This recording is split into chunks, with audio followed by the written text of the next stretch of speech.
क्या आपने कभी ये मासूम सी कविता सुनी है? Wee Willie Winkie runs through the town. सुनने में प्यारी लगती है ना?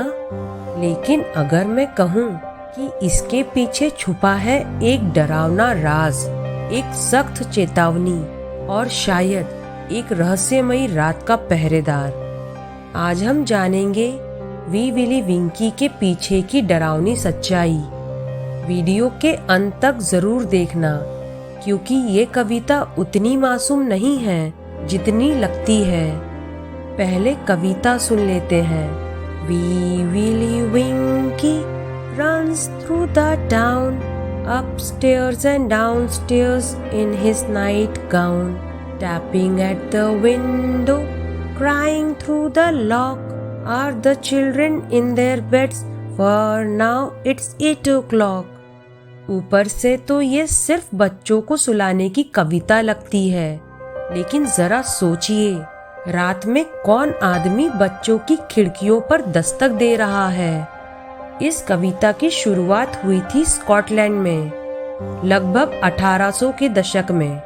उस जमाने में बच्चों को सिखाने के लिए डर का इस्तेमाल किया जाता था।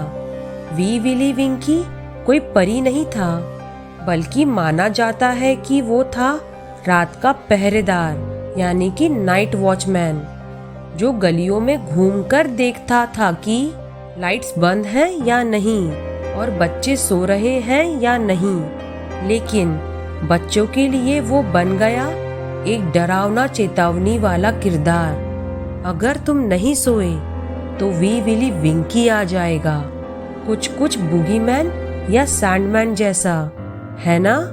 कुछ गहरी और डरावनी थ्योरीज के अनुसार वी विली विंकी दर्शाता है सख्त अनुशासन, बच्चों की आजादी पर नियंत्रण और एक ऐसा शख्स जो अंधेरे में सबको देख रहा है।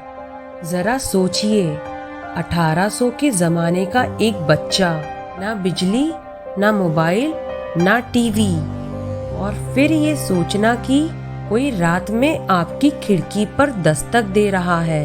ये लोरी नहीं, डर पैदा करने का जरिया थी। आज हम ये कविता बिना सोचे गुनगुनाते हैं, लेकिन ये हमें याद दिलाती है कि कहानियाँ बच्चों के दिमाग को कैसे प्रभावित करती हैं। कई नर्सरी राइम्स प्यारी नहीं थी, बल्कि बनाई गई थी डराने, चेतावनी देने और काबू में रखने के लिए।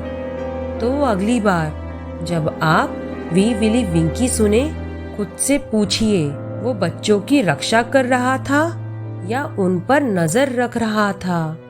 अगर आपको ये छुपा हुआ रहस्य पसंद आया हो तो लाइक करें, सब्सक्राइब करें और कमेंट करें कि अगली कौन सी नर्सरी राइम का सच जानना चाहते हैं, क्योंकि कभी कभी सबसे डरावनी कहानियाँ वही होती हैं जो बच्चों को सुलाने के लिए गाई जाती हैं।